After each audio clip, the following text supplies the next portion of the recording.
en esta ocasión estaremos hablando acerca de un tema muy creativo y muy original. Vamos a hablar de la poesía y el poema. ¿Están listos? Comencemos. Bien, vamos a ir con la parte teórica de nuestro tema. En este caso vamos a hablar de la poesía y el poema. Para muchos a veces estos conceptos son básicamente lo mismo, pero vamos a apelar en este caso a la obra también de otro autor muy importante de poesía y de teoría literaria en Latinoamérica. Vamos a hablar de Octavio Paz y un libro que él ha escrito para explicar muchos conceptos teóricos relacionados a poesía. El libro se llama El arco y la lira. Uno de los capítulos del arco y la lira precisamente titula La poesía y el poema. Nosotros pensamos, les decía que a veces es lo mismo, ¿no? Poesía y poema, pero lo que Octavio Paz nos hace entender es que la poesía es una esencia, como él dice, una sublimación del arte o una manera en la cual se concibe el arte en general, no solamente el arte literario, no solamente el arte de la escritura, sino muchas veces tiende a trascender eso. Él encuentra poesía en los cuadros, por ejemplo, él encuentra poesía en las esculturas, la poesía como esencia del arte. Por el otro lado, hablaríamos del poema. El poema viene siendo más bien la estructura, la construcción, una obra, un constructo del arte, es decir, un artificio, una cosa material. Por eso a veces nosotros tendemos a diferenciar, decimos todos podemos escribir poemas, pero no necesariamente todos podemos llegar a concebir poesía. La poesía es una esencia, el poema es una estructura.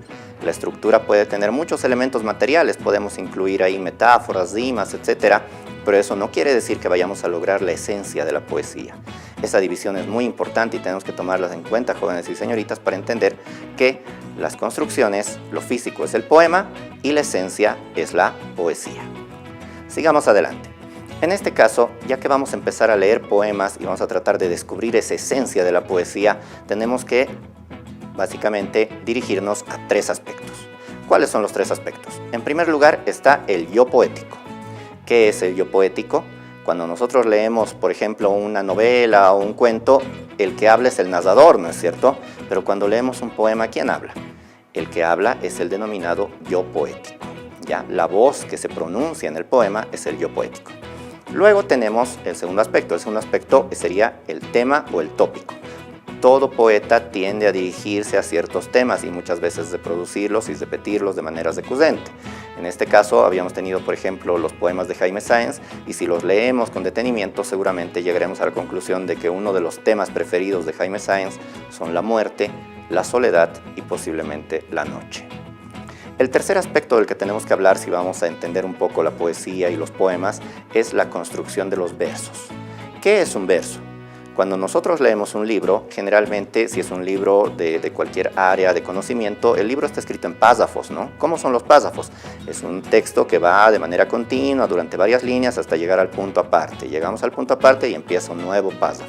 En este caso el verso no necesita ese punto aparte.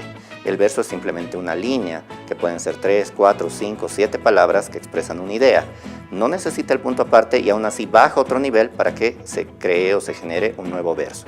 Es decir, un verso es una línea de escritura, que es de cierta manera independiente. Bien, ahora para entender el verso tenemos que hablar de un concepto que a veces se nos vuelve un poco complicado, la métrica. ¿Qué es la métrica? La métrica es la manera en la cual estructuramos nuestros poemas o en la cual los poetas estructuran los poemas. La métrica, como pueden deducir por el nombre, implica una cierta medida, ¿no? Metro, métrica, es una medida.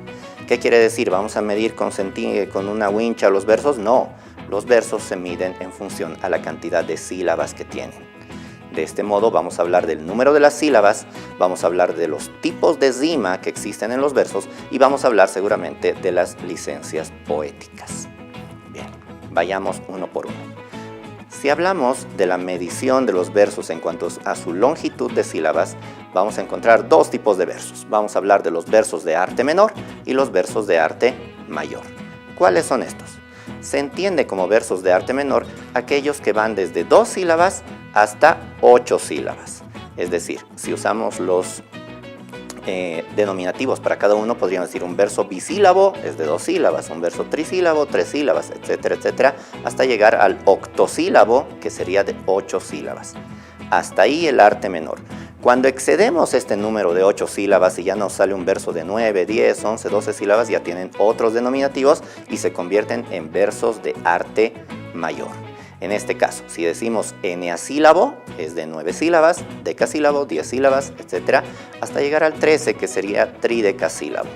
Sin embargo, cuando tenemos un verso de 14 sílabas, como suele ocurrir a veces con los sonetos u otro tipo de construcciones, ahí tiene un nombre diferente. Ya no es en función al número de sílabas, sino a un denominativo especial.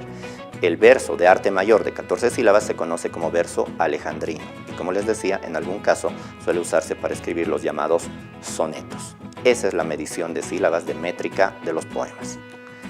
¿Qué más? Vamos a hablar ahora acerca del segundo punto que les decía que teníamos que entender de los versos. Tenemos que hablar de la rima. ¿Qué es la rima? Nosotros por nuestra experiencia, jóvenes señoritas, sabemos que la rima es esa repetición de sonidos que a veces percibimos, por ejemplo, en las canciones o percibimos en algunas composiciones más simples o en algunas composiciones de la televisión, etc. Cuando se repite un sonido decimos, ha hecho una rima, ¿no es cierto? Pero también las rimas existen de distintas formas. Existen dos categorías de rimas. Se habla de rimas asonantes y rimas consonantes. Cuando hablamos de rimas asonantes, quiere decir que son las sílabas que están coincidiendo en cuanto a sus vocales. Cuando hay una coincidencia de vocales en la última sílaba de la última palabra. Y cuando hablamos de rimas consonantes, tal como dice su nombre, tiene que coincidir no solo la vocal, sino también la consonante de la última sílaba. Aquí tenemos un par de ejemplos. A ver, leamos. Tenemos unos versos de Vicente Huidobro, posiblemente del poemario de Altazor, donde dice: mi espejo, corriente por las noches, se hace arroyo y se aleja de mi cuarto. Y debajo dice: mi espejo, más profundo que el orbe, donde todos los cisnes se ahogaron. Si se fijan, hay una coincidencia de vocales entre la palabra noches y orbe, con la vocal O y la vocal E. En el segundo y cuarto verso hay coincidencia entre cuarto y ahogaron, por las vocales A y la vocal O. En ese caso son rimas asonantes, repito. Asonantes cuando coinciden solo las vocales. ¿Qué pasa con las rimas consonantes? Son aquellas que tienen coincidencia de toda la sílaba final. En este caso leamos nuestro ejemplo. Dice: si te postran 10 veces te levantas, otras 10, otras 100, otras 500. No han de ser tus caídas tan violentas, ni tampoco por ley han de ser tantas. Entonces, si se fijan, los 4 versos coinciden en la sílaba completa. Tas, tas, tas, ¿no es cierto? Tanto la consonante como la vocal son la misma en cada una de las palabras finales. Sigamos. Estábamos hace rato hablando de la medición de los versos y habíamos dicho que cuando son de 12 sílabas, por ejemplo, se conoce como versos dodecasílabos. Aquí tenemos un ejemplo con un poema de Óscar Alfaro que es muy interesante y que tiene una especie de léxico particular tarijeño. A ver, leamos.